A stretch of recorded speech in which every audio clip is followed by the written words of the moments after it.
Good afternoon, everyone. We're convening the Joint Committee on Commerce and Consumer Protection and Commerce and the Committee on Commerce and Consumer Protection. It is Monday, January 27th, 2025 at 2 p.m. in conference room 329.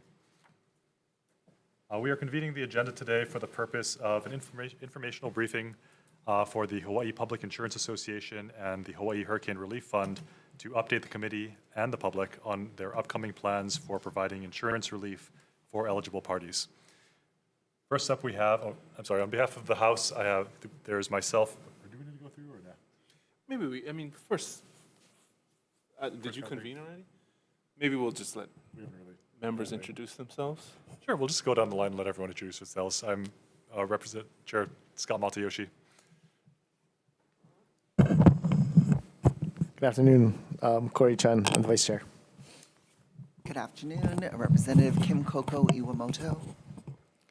Hello, Representative Garner Shimizu. Thank you, Chair, for convening this joint legislative briefing. On behalf of the Senate, I'm Jarrett Kyoho-Kalole, and I'm Chair of the Commerce and Consumer Protection Committee. Thank you for joining us. Carol Fukunaga, Senate District 11. Thank you. Right, well, we have two groups we'd like to hear from today. We've got HPIA and HHRF. I think we'll first hear from HPIA. I believe they have a slideshow presentation for us. So why don't we do that first? Can you hear me okay? Yes, we can. All right, thank you. Just for the people in the audience and the people testifying, if you don't speak into the microphone, other people will not be able to hear you outside the room too. Okay, thank you very much. So I'd like to address Chair Matayoshi and all committee members. Thank you for the opportunity for HPIA to be here today and to provide a little bit about the entity and its plans going forward. I'm Terry Fabry. I'm currently the Plan Administrator for HPIA. With me today, I have HPIA Board Chairman Matthew Chung and Scott Sterenberg of Marsh, also the Plan Administrator.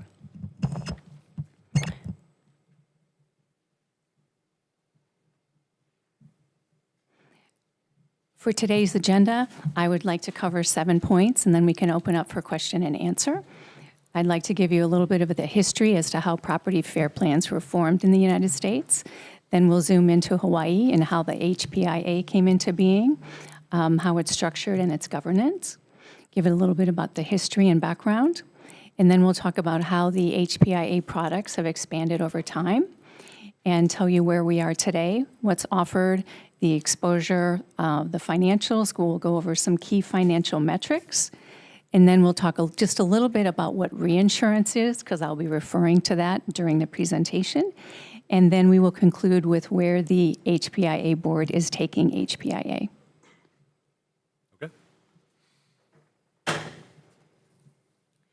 So the first slide, what is a fair plan? So back in the mid to late 1960s, there was several major civil disorders that had erupted over various parts of the United States, primarily Los Angeles, Newark, and Detroit. The availability of property insurance at that time was already severely limited, but with these riots, that really exacerbated the problem. In July 1967, the Kerner Commission and the Hughes Panel were established by the federal government to study the problem and identify some recommendations. Their recommendations included instituting property fair plans. FAIR stands for Fair Access to Insurance Requirements, and that this be done in all states. The coverage offered would be basic property insurance, fire insurance, that includes extended coverage perils such as smoke, hail, wind, collapse, vandalism, mischief. And it was to cover dwellings and content. Congress responded to these findings and cognizant of the need to provide reasonable access to insurance while responding to the insurance industry concerns, they passed the Urban Property Protection Reinsurance Act of 1968. The first property fair plan was created in 1968. And over time, we've reached a point where there are 33 states now with property fair plans. Risks that are placed with a property fair plan are generally higher risk and must meet certain minimum eligibility requirements. The most common being the risk must have been declined either by 2 or 3 voluntary market, we also call them admitted carriers in that state. Fair plans are generally more expensive and provide limited coverage because their intent was just to provide basic fire insurance and to serve as a safety net for those consumers who could not get insurance in the standard market. Also, fair plans are meant not to be a lifestyle. They're meant to be a temporary stopping place until consumers can obtain coverage back in the admitted marketplace. The governing documents for each property fair plan were developed on a state-by-state basis, as insurance is regulated at the state level, not the federal level. This has resulted in many variations in the property fair plans between states, specifically eligible areas, eligible risks, rates, coverage forms, and endorsements. So for example, some states will offer only residential property insurance in their fair plan. Some will offer personal and commercial. Some that offer commercial don't include condominiums. So it just differs based on what that state's needs were. The growth or depopulation of policies written in a fair plan is widely connected to the activity in the voluntary insurance market. So if the voluntary insurance market is strong, people can get coverage there, and there's very few policies written in the fair plan. Also, the growth of a fair plan policies are impacted by man-made and natural disasters and other financial conditions in the state. There's been explosive growth in many of the fair plans across the United States. You've probably read about Florida, California, Texas, and some of the eastern seaboard states. Colorado is the latest state to implement a property fair plan. They've hired their executive director, and they're currently developing their rates forms and will be filing those with their Colorado Insurance Commission. And they're also doing a cash flow and capitalization requirement study to get up and running. There are a handful of other states that are also discussing the implementation of a property fair plan. So if we zoom into Hawaii, let's take a look at historically what's happened here and what led to the creation of HPIA. In 1983, a Kilauea lava flow destroyed 16 homes in the Royal Gardens subdivision, and then 6 years later, that same flow destroyed over 100 homes in Kalapana. In response to the lack of availability of homeowners insurance, the Hawaii legislature created HPIA effective July 1st, 1991. HPIA issued its first policy 9 months later. Private insurers had stopped writing in lava zones 1 and 2 because lava is a known risk and it's just not insurable. There's no predictive modeling or risk analytics that helps with the pricing. Lava also represents a 100% total loss, and there are no mitigation efforts that are successful in preventing or stopping lava flow. So the HPIA was created to stabilize the residential property insurance market by providing basic fire insurance. All insurance companies authorized to write insurance in the state of Hawaii, property casualty insurance companies, are automatically a member of the association. So that means they share in any profits, and they would be sharing in any losses if the association had incurred extraordinary losses or was having cash flow problems. So in the event HPIA doesn't have enough money to pay its obligations, the HPIA Board of Directors authorizes an assessment, which would go against virtually all Hawaii property and casualty insurers, even those that write just workers' comp or auto, thereby affecting all insurance buyers in the state of Hawaii. The Hawaii Insurance Commissioner approves any assessment requests. To date, there have been no assessments authorized by the HPIA Board of Directors. The HPIA Board is made up of 12 members, 8 of whom represent a member insurance company. They're elected to the board by member companies. The other 4 seats on the board are appointed by the insurance commissioner, and they reflect the public on each of the following islands: Oahu, Kauai, Maui, and the Big Island, or the island of Hawaii. One thing that makes the HPIA unique compared to other property fair plans is that it has no employees.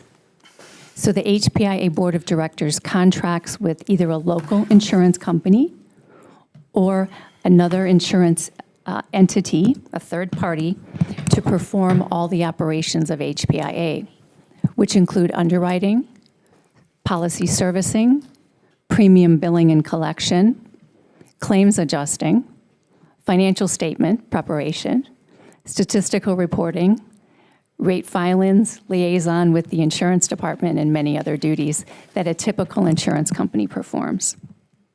And this authority for the plan administrator, which is also maybe referred to as a servicing carrier, is granted by the plan of operations.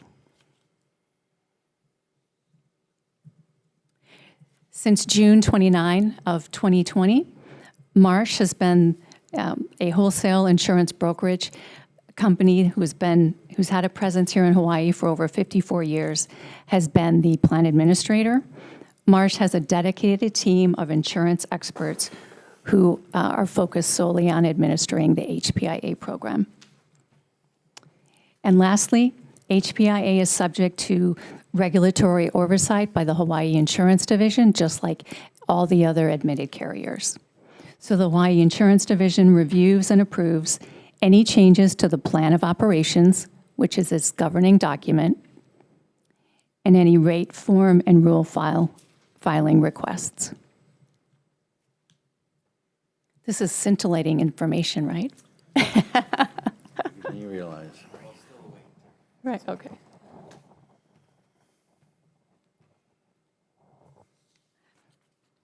So where did HPI go after its initial creation? Shortly after it was created, the Hurricane Iniki hit Kauai. So September 5th, 1992, we call it the non-lava market was just destroyed, and carriers pulled out. So HPIA expanded its authority so it could provide homeowners coverage to consumers throughout the entire state. So HPIA has 2 products. One, we call it the LAVA program for those consumers who live in lava zones 1 and 2, and then the non-lava program is for the consumers elsewhere in the state. Since that expansion, the HPIA board increased the dwelling limit. We also refer to that as coverage A. That's the maximum amount offered per policy, from $125,000 to $250,000. Subsequently, it was increased to $350,000 and currently is at $450,000.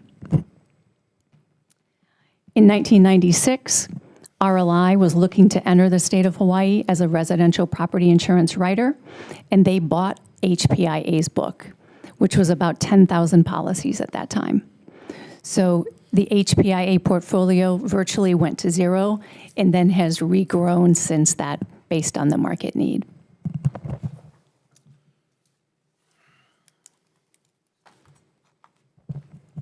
So what's the HPIA doing today? HPIA has 4 products that it offers to consumers. They're all residential property. The first is homeowners. We refer to it as an HO2. That's for dwellings that are someone's primary occupant, primary residence occupied daily. We also offer a renter's policy, an HO6, which is a condo unit owner's policy, and then a dwelling fire, also referred to as a DP2, which is for dwellings that are secondary homes or used as long-term rentals. HPIA does not provide coverage for dwellings used as short-term rentals.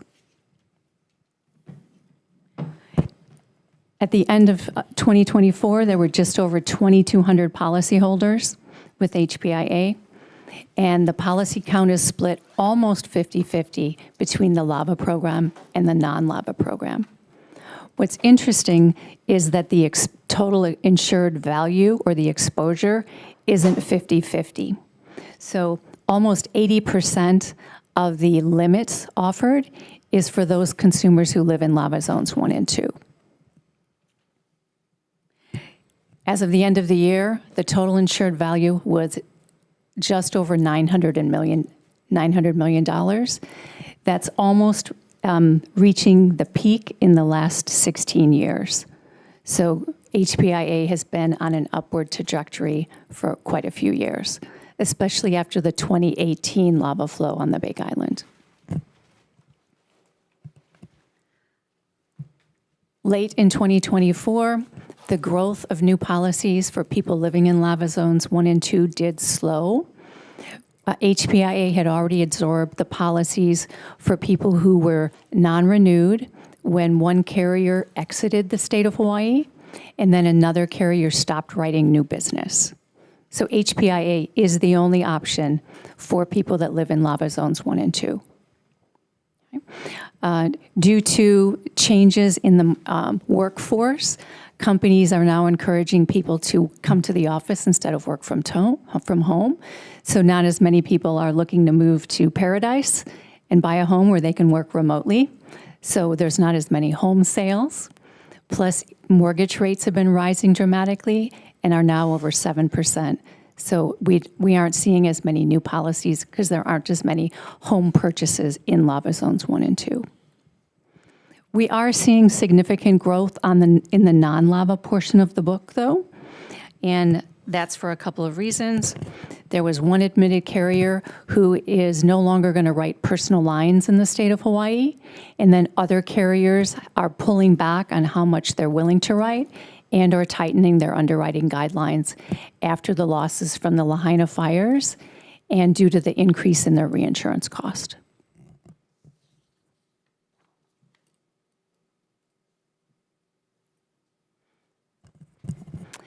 The HPIA plan administrator, board of directors, and the insurance commissioner look at a lot of different financial metrics to analyze the health of HPIA. I wanted to share 3 with you today. The chart in the top left compares direct written premium with reinsurance cost. Direct written premium is the amount of premium that HPI collects for the policies written. That's the dark blue line. So in 2018, HPIA collected about $2 million in premium. That's grown to over $5.5 million at the end of last year. The light blue line represents the reinsurance expense. This is the amount that HPIA pays to other insurance companies to transfer some of the risk. And in another slide, I will go into just a little bit of a detail about what reinsurance is. The reinsurance expense has grown faster than the direct written premium since 2018. Reinsurance is the largest expense of the HPIA. The reason HPIA purchases reinsurance is to protect the association in the event of significant losses from volcanic eruption and lava flow. The importance of reinsurance was demonstrated in 2018 after a months-long flow destroyed 149 homes that were insured by HPIA. Losses totaled over $30 million. And because of the reinsurance program, HPIA only retained $5 million of the $30 million. The cost of reinsurance has grown significantly because the price has increased and because the amount of policies that we're writing in the lava zones has grown.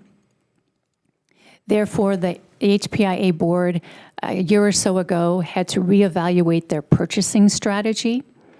They used to buy enough reinsurance limit to cover all of the homes in a particular neighborhood or area if it was totally destroyed from volcanic eruption or lava. And a neighborhood, for example, is defined as Leilani Estates, Nanavali Estates, or Hawaiian beaches, Hawaiian shores, and Hawaiian parks. We group them all together for our analysis. So the board was no longer able to do that because the cost of reinsurance had increased so dramatically. For this year, in 2025, the board decided to reduce their reinsurance expense by almost $250,000. What that meant was they increased the retention or the deductible, the amount they would pay in the event of a catastrophic loss, and they took a co-participation or a share of the losses in the tower above that first $10 million. This decision was not made lightly, as it exposes a significant portion of the HPIA balance sheet. For example, in the event of a catastrophic event that's $100 million, HPIA would pay out the first $10 million in losses, and then they would participate up to the $100 million, and they would exhaust 56% of their surplus in that one event. Right now, HPIA's largest neighborhood of concentration is $286 million, but they only have $100 million of reinsurance coverage. So if that largest neighborhood was totally wiped out, there wouldn't be enough coverage to pay out all the claims. And it would be a situation similar to what the California FAIR Plan is in. If we move to the chart in the top right, net income, net loss, you'll see that HPIA has lost money 6 of the last 7 years. Because of that, HPIA liquidates a portion of its investment portfolio every year to cover operating expenses. After the 2018 lava flow, HPIA approached the insurance division and asked for a significant rate increase in 2020 to cover that higher cost of reinsurance. The HPIA went back to the division in 2023 and asked for another increase, though not as substantial. Even with these rate increases, the HPIA has been unable to break even. A rate filing was submitted again to the division in the second quarter of last year, and that filing is still pending approval. After significant conversation and negotiation with the insurance commissioner, the original rate request was revised downward and is now less than 20%, which is significantly under the actuarial indicated rate need to get to a break even.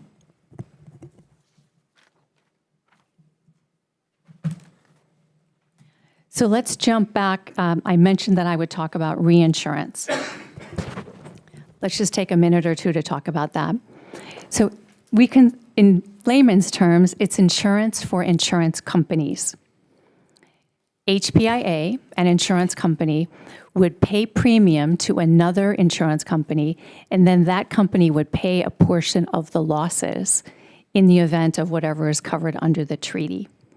It allows for a company to diversify its portfolio and spread risks, and is typically helpful to a carrier who has geographically concentrated risks to spread out their exposure. We talk about a hard market. That means reinsurance companies are tightening up their underwriting guidelines, raising their rates, and they're kind of in the driver's seat when insurance companies like HPIA go to them to buy reinsurance. Typically, reinsurance is negotiated on an annual basis, and there is a correlation between the increases in reinsurance pricing and the amount of insured losses globally, so worldwide. So HPIA, though we're just here in Hawaii, writing risks in Hawaii, our reinsurance is affected by what's happening in Asia or Europe or other parts of the United States. So reinsurance, can you still hear me okay? All right. Yeah. Okay. So reinsurance is a transaction just between HPIA and one or more insurance companies. The policyholder is not involved. Each contract is privately negotiated, and it's tailor-made to the specific type of risks that an insurance company writes. So the reinsurance program for HPIA is tailored just for the peril of volcanic eruption and lava. HPIA does not have any reinsurance cover for wildfire or any other perils. And the board made that decision consciously because there wasn't significant concentrated exposure in any one area to justify the cost of reinsurance. So for example, with the Maui fires, HPIA only had 5 total losses. HPIA just wasn't writing many policies in Lahaina because the admitted market was very healthy, and homeowners there could get coverage in the standard market.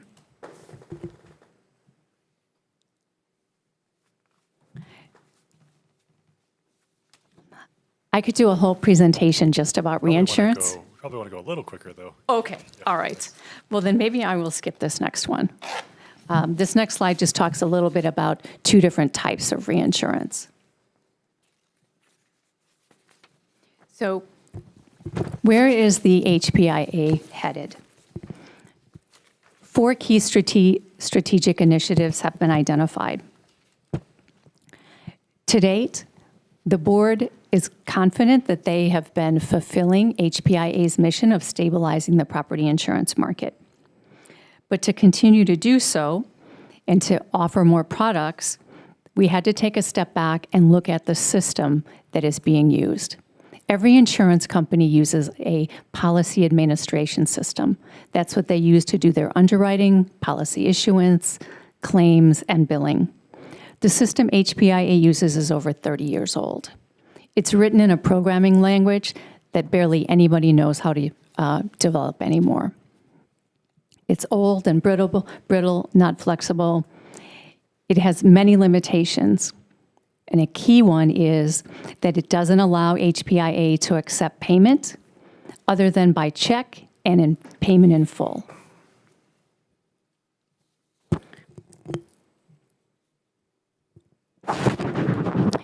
In 2024, the Board of Directors approved the replacement of the policy administration system. This will be a cloud-based system that gives HPIA the same functionality as all of the admitted carriers. It will allow us to offer some convenience to our policyholders so that people can pay on installments. They can now pay with credit cards, ACH, and debit cards. It will also give us the foundation that we can expand the existing product portfolio as well as offer new products. It's a major and complex initiative. We kicked it off July 1st of last year, and we're estimated to go live, if we stay on schedule, August 1st for new policies, and then 45 to 60 days thereafter with renewals. It'll take a few months to stabilize the system, and then we can look at adding more product lines. So the second priority is financial stability. It's critical that HPIA charge an adequate rate for the policies that it writes. It must achieve rate adequacy in order to cover the losses it pays and expenses, including reinsurance, so that it can remain a long-term, financially sustainable entity. As a fair plan, HPIA does not build any profit into its rate-making calculations. We're just striving for a break-even. The HPIA board is committed to doing an annual actuarial analysis to look at rate need going forward. So we're tackling this from all ends. We're looking at it from rate. We're also looking at it from the expenses incurred by the organization. As I mentioned earlier, the board made a decision to reduce the reinsurance expense by $750,000. Additionally, the plan administrator, Marsh, and that's my boss here, I don't have the authority to negotiate things like this, he offered to put some skin in the game, and for the system implementation, agreed to absorb the salary and benefits of a project manager for the system implementation, which is estimated to be between $200,000 and $250,000. Additionally, The board has agreed to extend the current plan administrator's contract in exchange for a reduction in fees. So that will be taking place and will be effective the middle of this year. The HPIA board has also agreed to reduce the amount of commission that it pays to the agents to write policies with us. And then all the expenses that are just incurred operationally are reviewed at the board level on a quarterly basis. The third initiative is to expand one of the current products, which is the HO6 or condo unit owner's product. Currently, this product, HPIA, only offers a dwelling, so this covers the interior of a condo. The limit's $5,000, and loss assessment limit is only $1,000. We know that doesn't meet market needs, so rates and forms are being reviewed and developed so that this can then be put into the new system once it's up and running. And lastly, new product offerings, and that's why we're here today, right? To talk about developing a commercial property product for condominiums in the state of Hawaii. Rates, forms, and rules are being looked at, and we're also working with other FAIR plans to see what they're offering in their states, to see if we can utilize what they've already developed. The biggest question, should the board of directors decide to implement this product, would be how much money is needed to capitalize the association. As shown on a previous slide, the HPIA is very thinly capitalized already for the risks it writes. There are many factors that go into the equation of determining how much capital is needed. Things to be considered in the equation include what kind of a limit would HPIA offer? How many policies would HPIA write? What kind of rate would the insurance division approve? If we used a model, what's the return period? Are we looking at return period of 1 in 50 years, 1 in 100 years, 1 in 250 years?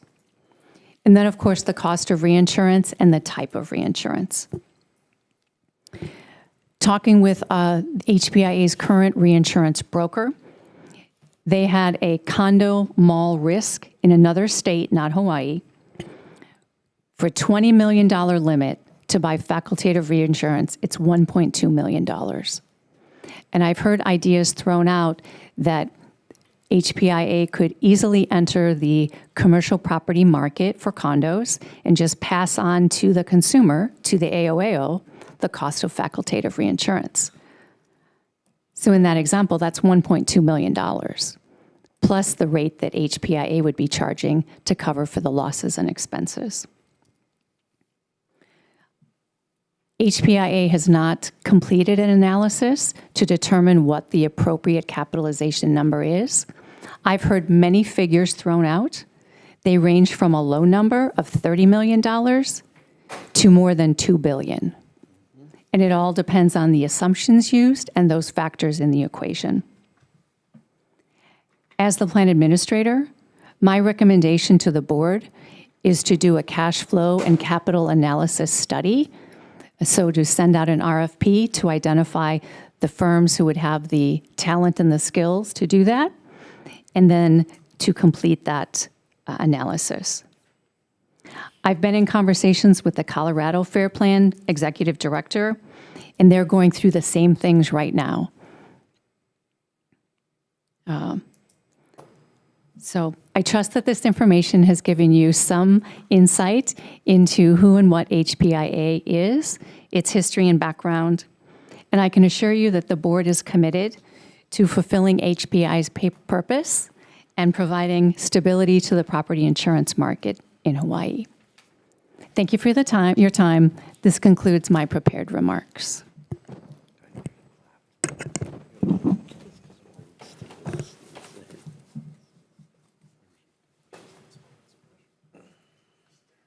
Okay, why don't we ask some questions before we move on to HHRF, just because this is more fresh in our mind.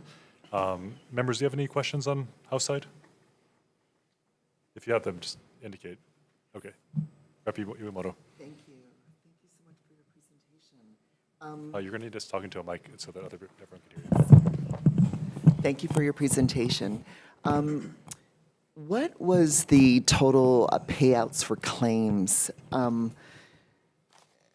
The number, the relationship between numbers I'm looking for relates to a news article that Governor Green basically disclosed. I guess he went into the DCCA's records and he disclosed that during the past 20-year period, $38 billion in premiums were collected, $14 billion in claims were paid out, and then the profit or the remainder it was $24 billion, and one might think of that as profit, but but what's not included is the amount of money that all the premiums, all the interest accumulated over that period of 20 years. So the $24 billion profit might actually be more. But what's also not included is the operational costs. But so if you were to break down the numbers for HPIA for the last 20 years, those three sets of numbers, so the total premiums, total claims paid out, and then what should be left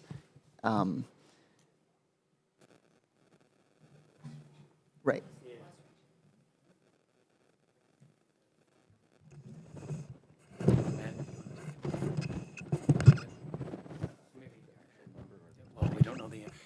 So that's a good question in terms of loss ratios are really important. Just as a really broad picture in the commercial property and casualty market, for every dollar of premium you paid, generally there's what's known as a 100% combined ratio, meaning there's a dollar that's spent in claims and in expenses.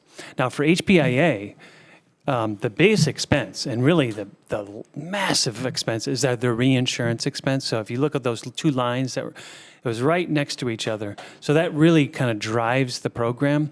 And if we looked at our loss ratio over time, we'd find that our loss ratios on a non-cat or with a non-lava flow year are favorable.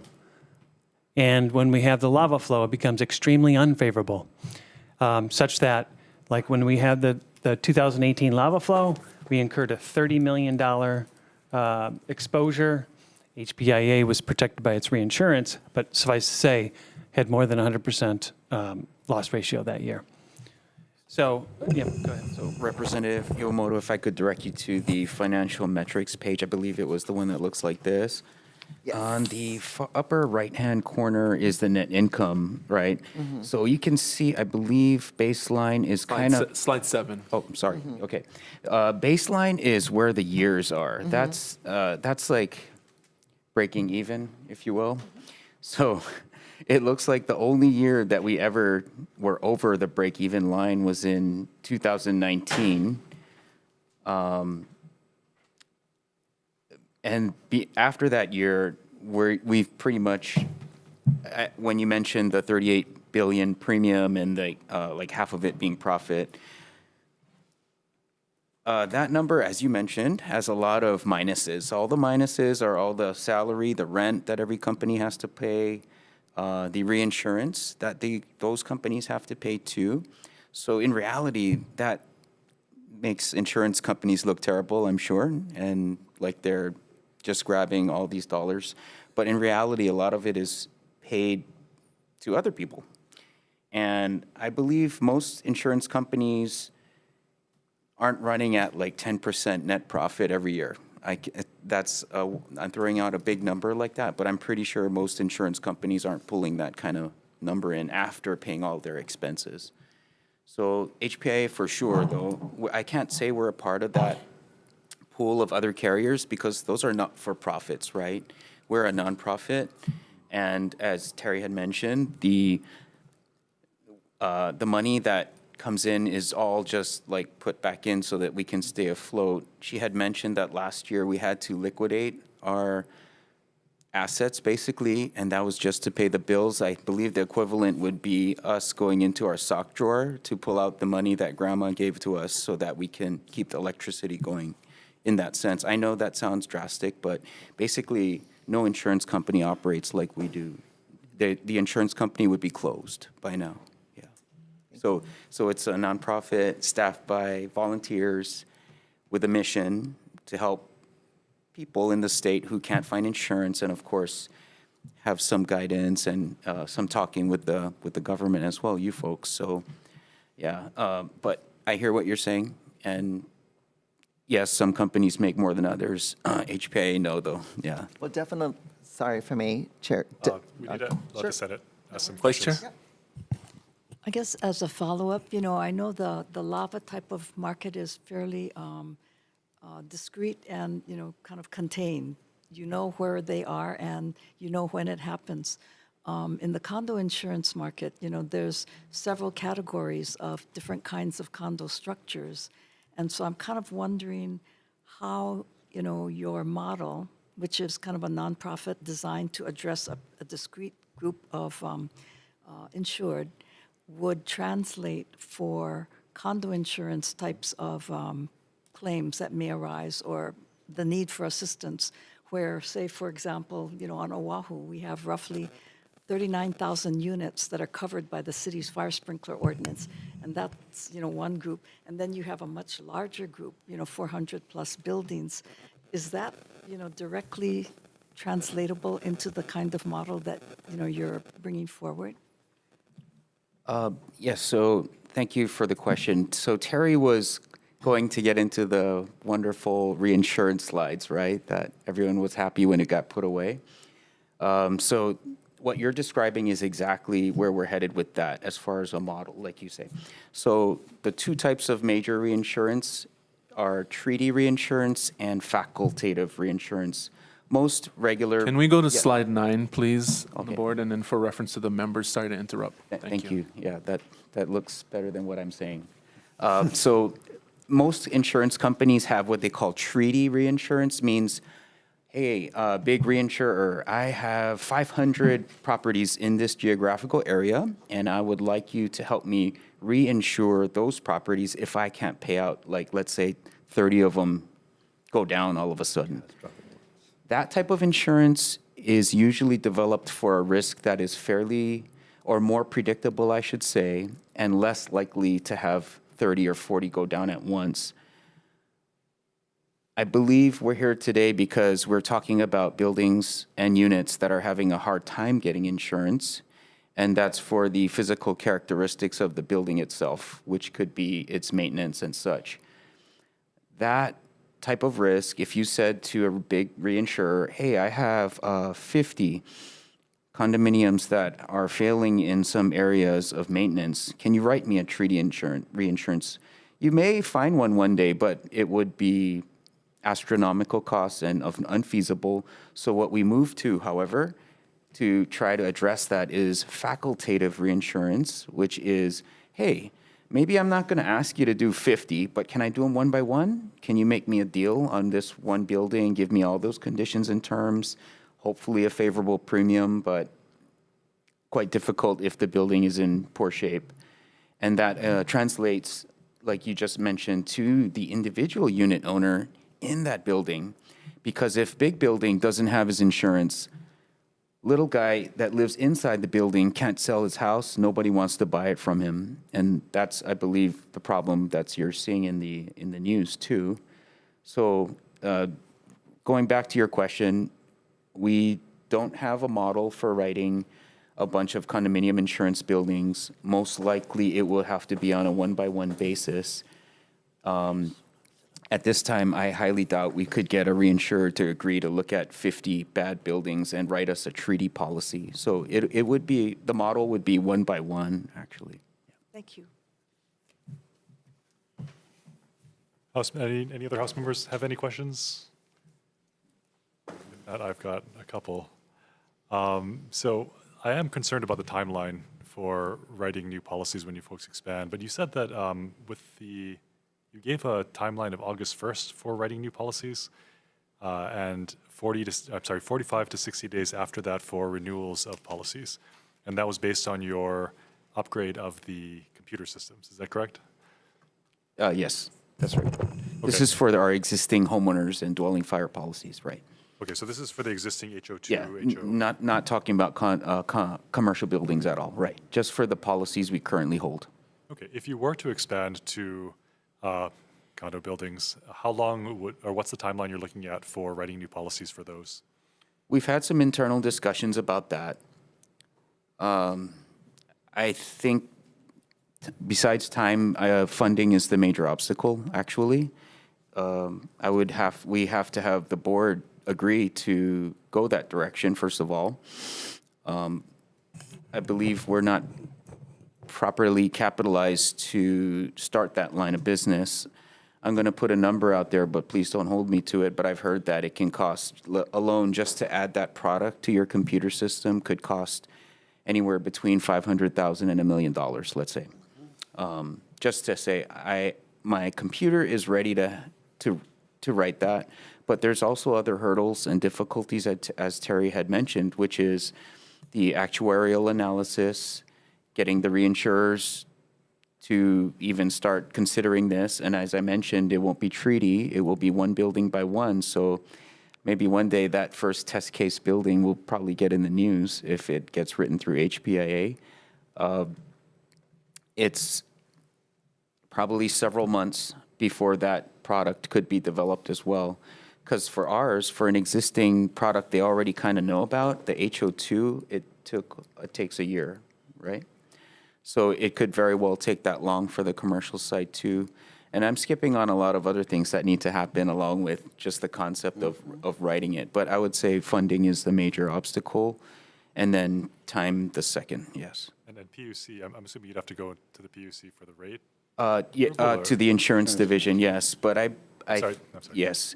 My But brain is with on- all the actuaries giving the right numbers, with the pushing probably from the government and the need,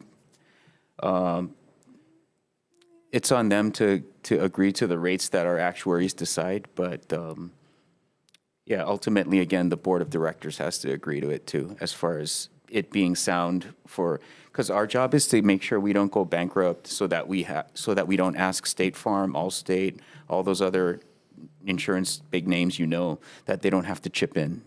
So far, they haven't had to chip in. In every other state, they chip in. Not every other. In many other states, they chip in. So just to recap, so $500,000 to $1 million for the computer system, about a year from when you start that to when you can actually issue policies. Is that the approximate timeline we're looking at? Conservative estimates, yes, sir. Okay, thank you. Members, another round of questions. Senator McKelvey. Thank you, Chair. I appreciate it. The more I hear about it, the more, guys, I think you're really not set up to do this at all, period. Which is to be a fair, like other states have, which is to take all comers as an insurance of last resort for PCI. I'm hearing you're going to have higher prices, higher and higher if you're expanding, lower benefits potentially, which leaves systemic underinsurance and under coverage. And so what I'm seeing is that basically the same challenges of existing FAIR plans. Colorado, you go to the website, it makes it very clear. This is last resort, right?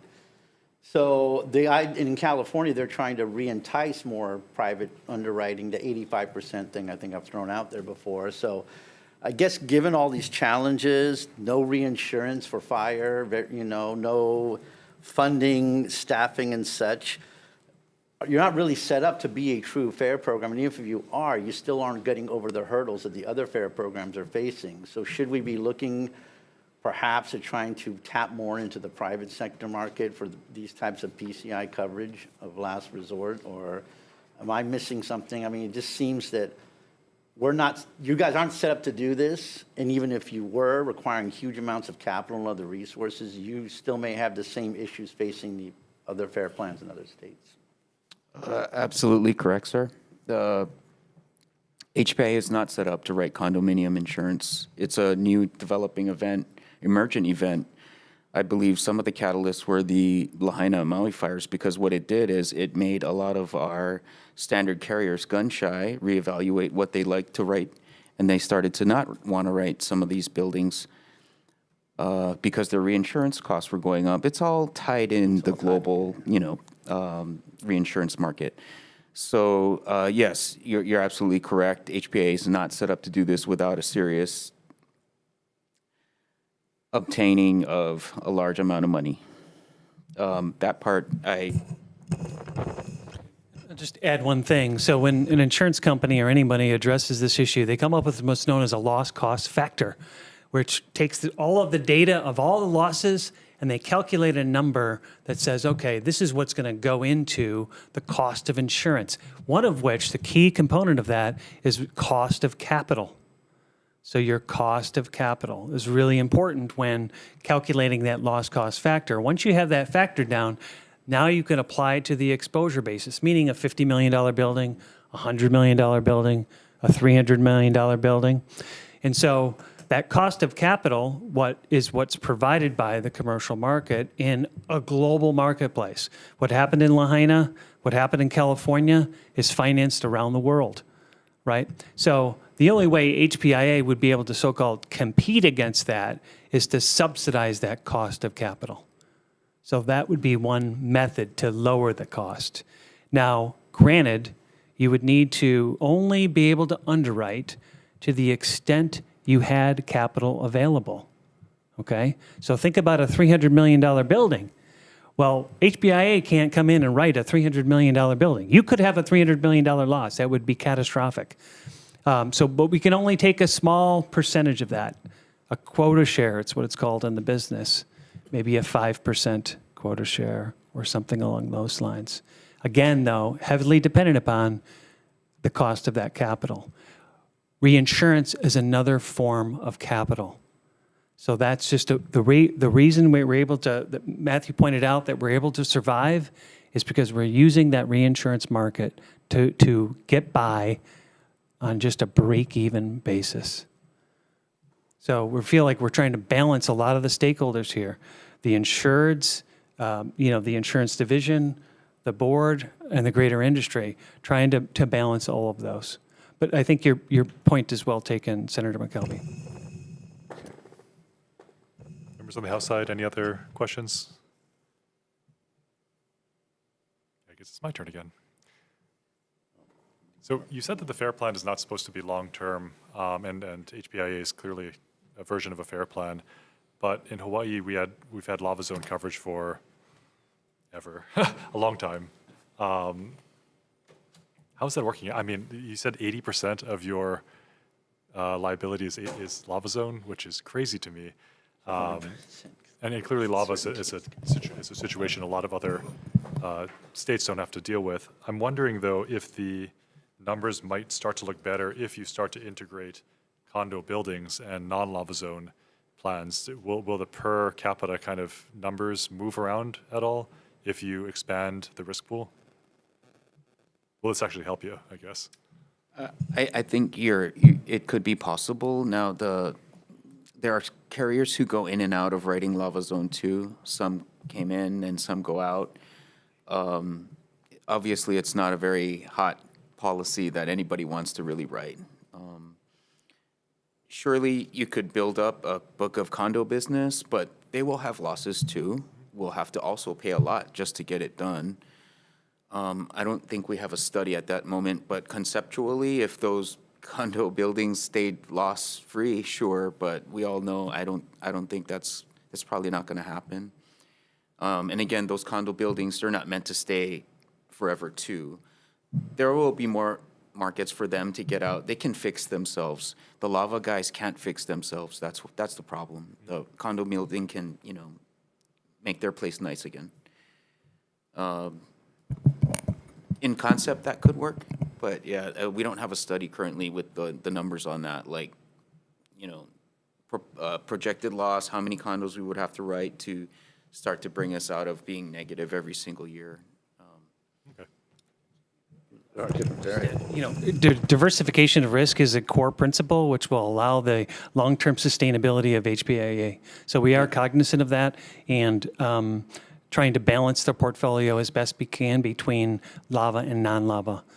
And if there's a small commercial slice in there, meaning the condo large commercial slice, if there's a small piece in that, that would add to the diversification of it, subject to the limitations of our capital.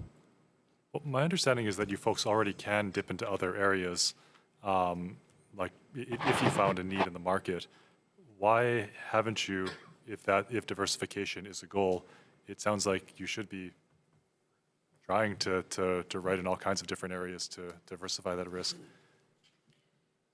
So again, that kind of goes back to our model, which is to be the carrier of last resort. We don't try to broaden our reach. We have zero marketing.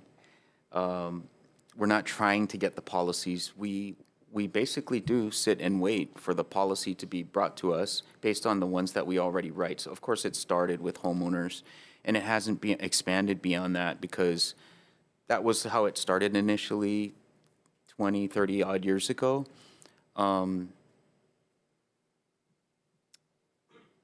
We're not the last resort yet for those guys, that's why.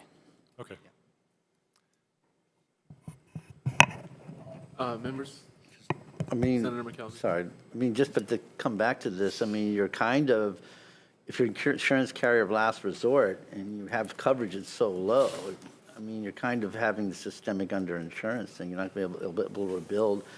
Is there a way for, I guess, if you were to be put into this role, that you could use facultative reinsurance insofar as hardening and deferred maintenance and other types of things to help to bring up the ability for these plans to, I guess, have better benefits or lower costs insofar as that approach?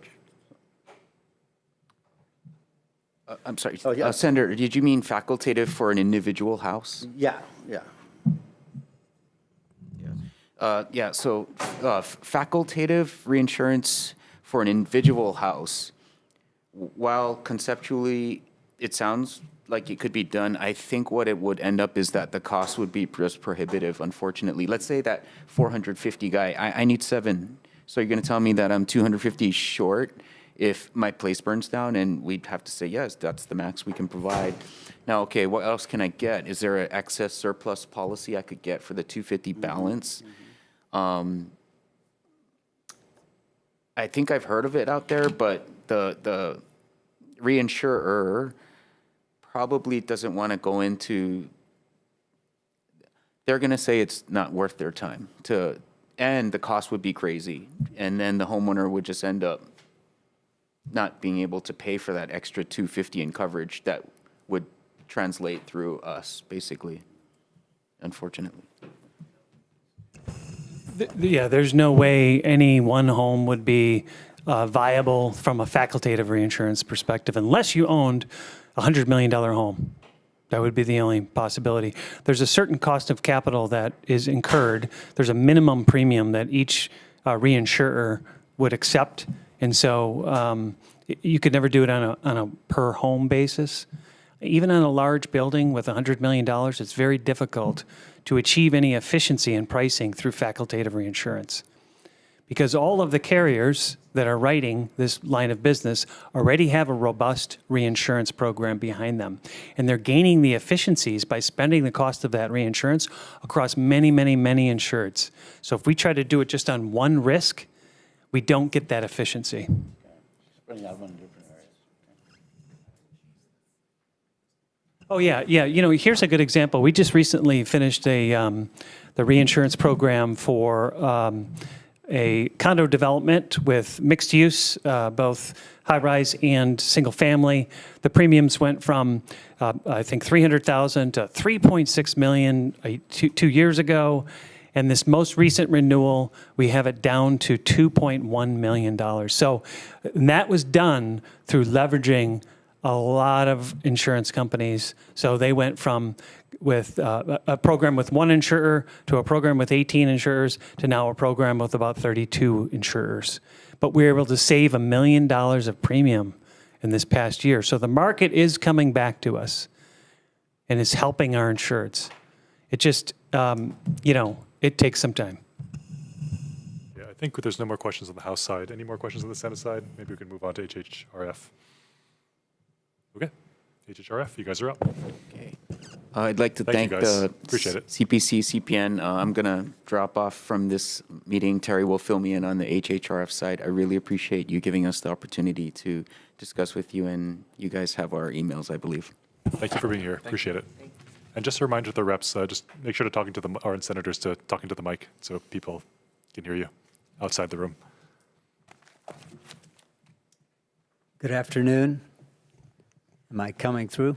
Yes. So my name is Ed Hake, and I'm here on behalf of the HHRF. I'm the chair of the HHRF, and in my day job, I'm with a related company to Terry and Scott. I'm with Mercer, and previous to recently joining Mercer, I had spent a long time, 27 years with Bank of Hawaii, and I had the privilege of working on the HHRF portfolio since the late 90s through the end of my time at Bank of Hawaii. So that's how I was approached by Commissioner Ito to join the board. And we are in a much different status than HPIA. We are in a startup phase in response to the difficult markets. But by way of introduction, that's who I am, and I'll turn it over to Mike Nonaka, Vice Chair. Hi, good afternoon. I'm Mike Nonaka, Vice Chair for HHRF Board. My day job is I'm with Business Insurance Services. We're a retail insurance agency here in Hawaii. We're located statewide. I'll turn it over. We don't have any slides for you today. The HHRF, in its recent incarnation, has focused on, number one, making the decision, can the HHRF make an impact, and is there a need for that?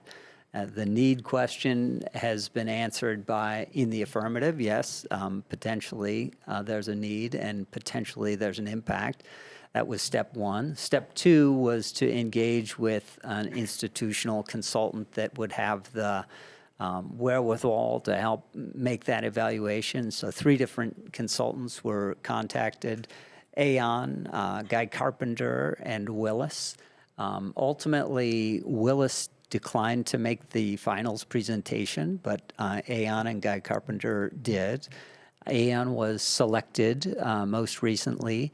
We're in process of contracting with them, so that will be the consultant that will give us an overview of what the status of the market is and potential paths for ideally making a positive impact to effectively what is a very difficult market. And I would say there is no magic bullet, but getting issues on the table and doing a thorough evaluation of where our market's at and where the potential solutions lie is where the HHRF currently exists in the process of trying to benefit the community and consumers that are all facing similar challenges in the pricing of insurance broadly.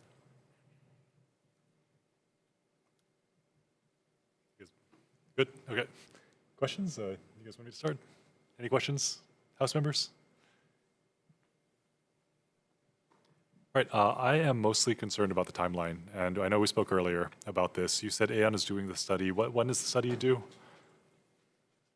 There is no deadline for the study other than as soon as possible. Everyone is very aware of the interest in all parties to get a solution on the table as soon as possible. So there's been no firm timeline. We're still in the contracting phase, which really is not incumbent on HID or the board so far. We understand that Aon has been slow in their response to what the contracting provisions say and what the state needs in its language, but they are working on it, and they've been reminded several times of the urgency. And I think the analogy I gave you, Scott, when you said you were an attorney, I said, imagine, you've got 2,000 hours or whatever the standard billable rates are for attorneys, and you've got a case file of, imagine,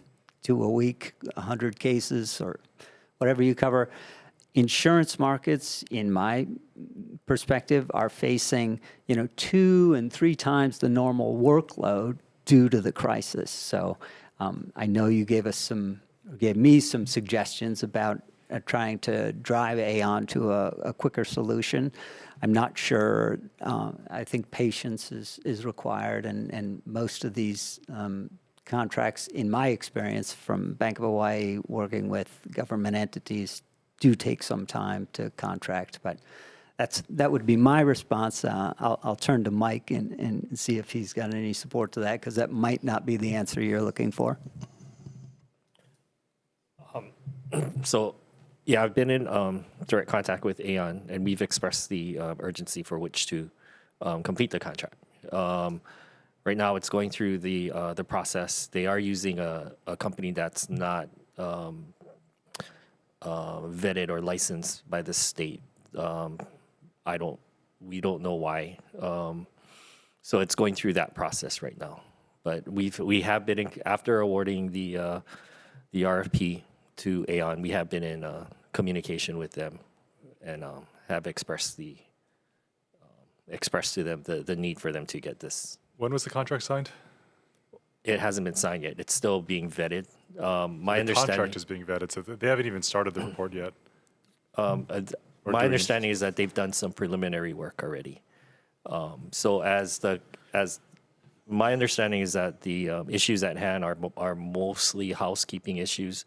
They're not deal breakers if they can't get this thing done. Whose court is the ball in? I believe it's with Aon's attorneys and with the AG's office, I believe. But is it with us or is it with them? Is it with AG's or is it with Aon? Yeah, I don't know the intricate details of that. If you guys are not under contract yet, can you also start looking for a different company to contract with? Because this is, I mean, it's getting a little ridiculous, I think. I feel like if it's really just housekeeping things, that should have been dealt with between the attorneys a long time ago. If there are deal breakers in there, then maybe. But if not, I mean, if you haven't signed a contract yet, I don't see any reason why you can't put a little pressure on Aon by starting to talk to other people that might be able to do it quicker. And also, that might just be the better option if Aon keeps dragging its feet. My concern, too, is if without this study being done, the timeline to even start you folks issuing policies and get off the ground is at an indefinite future, which is very concerning. Sorry, I want to give them a chance to respond. I concur with much of what you said. I know there are others that would be interested in the business. I'm not sure that that's a realistic path in terms of accelerating the timeline. I've heard anything from, wishes that policies that the HHRF would be standing and policies would be written as of April to it will take how long it takes. And I think comparing a launch date of April versus it will take as long as it take, you heard analysis of how long it takes to potentially add new lines in the HPIA. A year is not it's not a fast timeline per se. Now, if it's an emergency and we're really pressing, of course you want to do it in less than that. But we're a couple of months from April. I don't know that it just takes time, very simply. So we could potentially look into that. I'm sure there would be some respondents if we put this back out to RFP, but I don't know that accelerates the timeline per se. I mean, if you have other people, other suitors that are interested, then why not try it? I mean, it sounds like this is a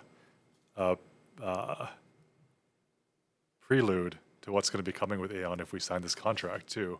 If they're dragging their feet this much with this, I mean, how long are they going to take to do the study? It's concerning. And do you need this study to get going? I mean, do we have insurance providers in the state right now that we can just contract with to get off the ground to do this, that already have the expertise and the facilities set up to start writing these policies?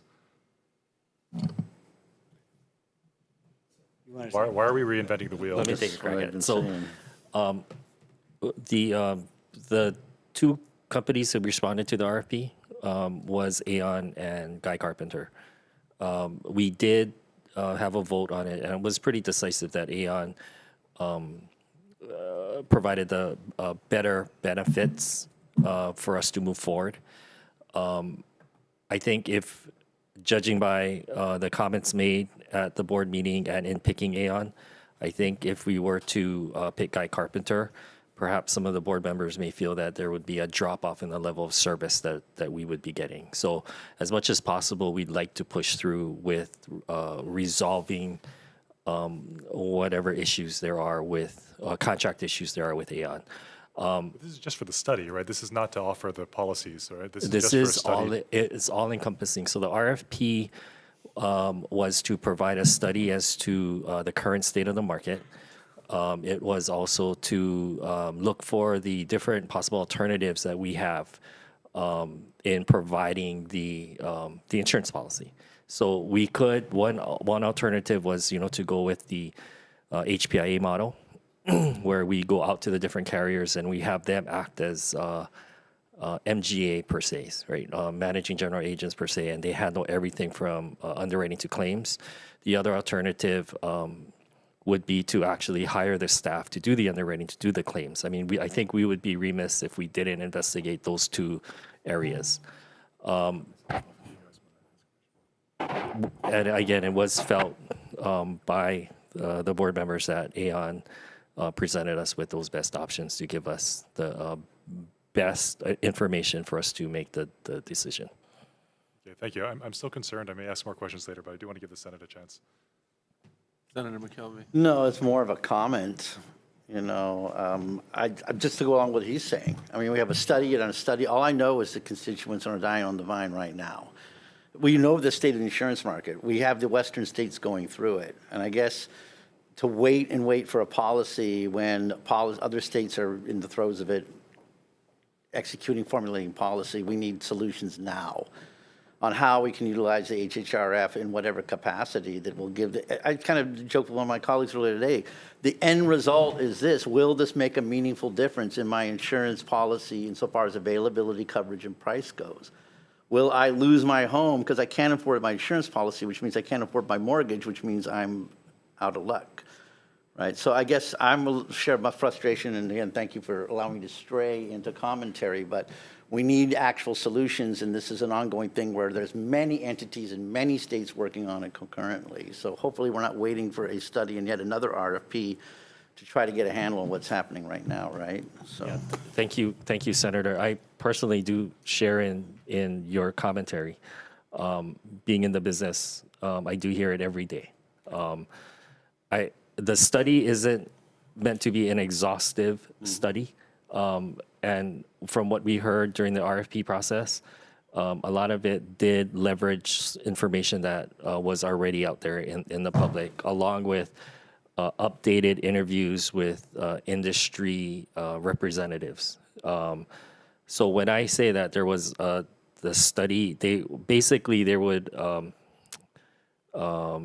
conclude or bring us definite conclusions as to what the study had brought forth, and then looking forward to the different solutions and their recommendation as to what they feel would be the best avenue for the board to proceed in. a big solid, we have a lot of good bills out there. A big solid would be you guys to dive in and help us fine tune and craft these and consolidate them so we can at least move the needle. Absolutely. Thank you. Thank you, chairs, for appreciate that.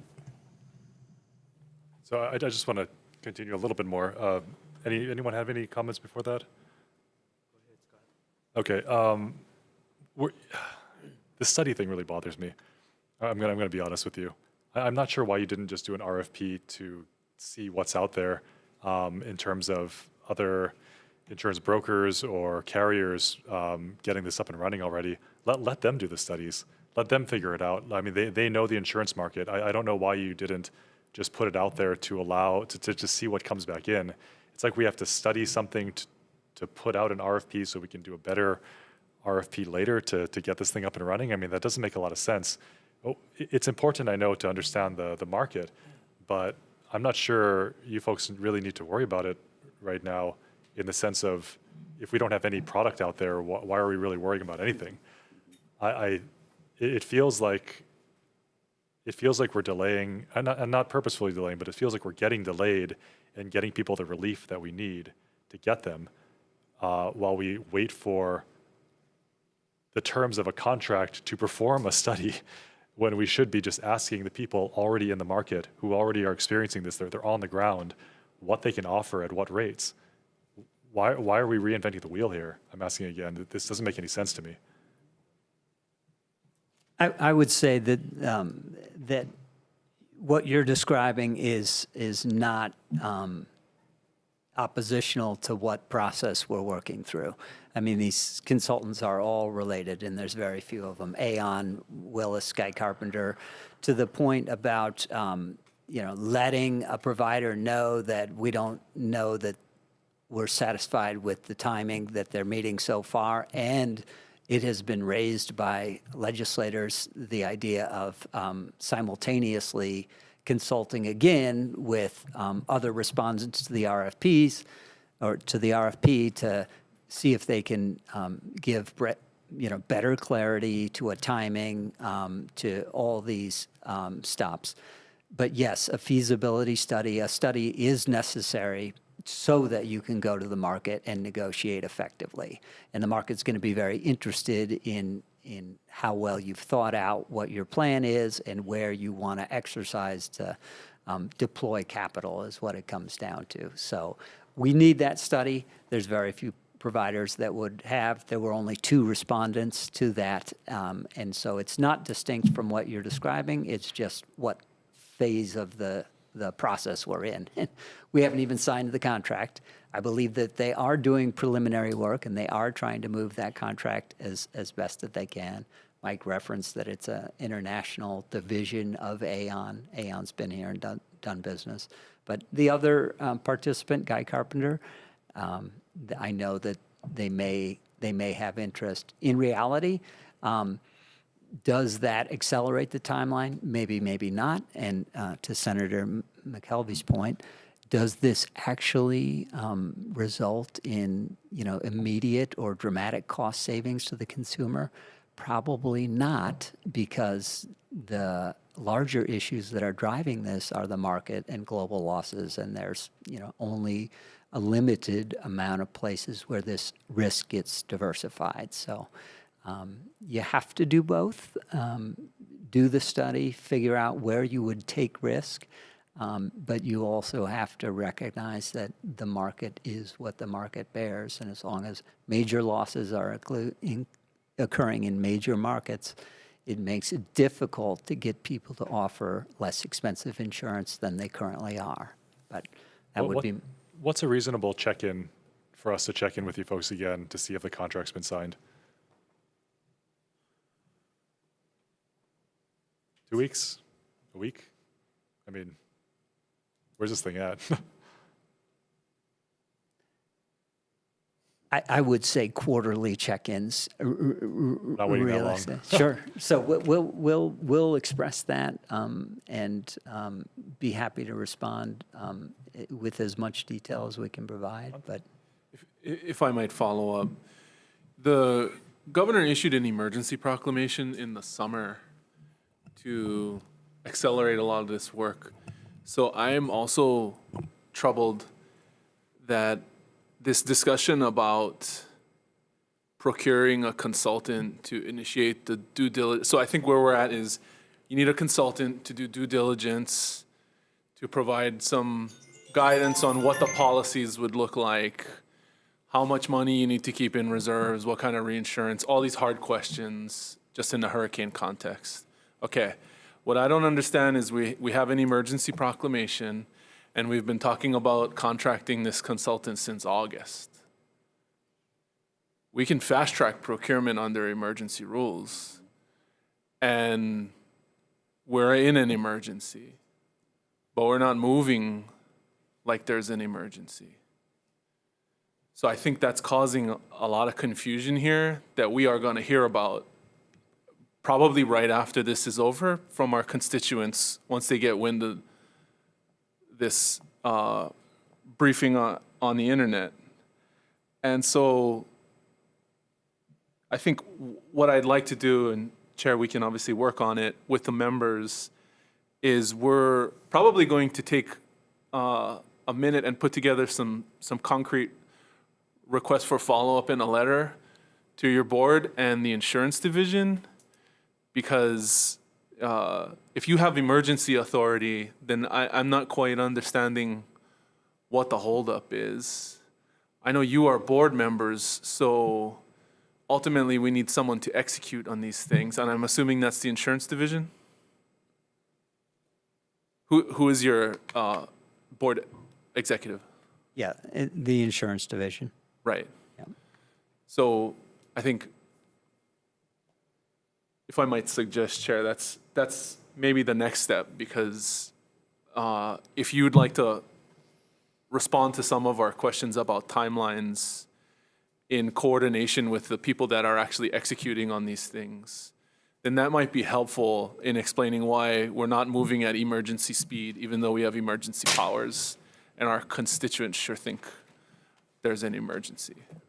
And if the ball's really, if I may, if the ball's really in the other company's court, again, I mean, how long are we going to wait for them to get a contract back to us? I don't think this is a contract that has a lot of nuance to it or a lot of difficult terms.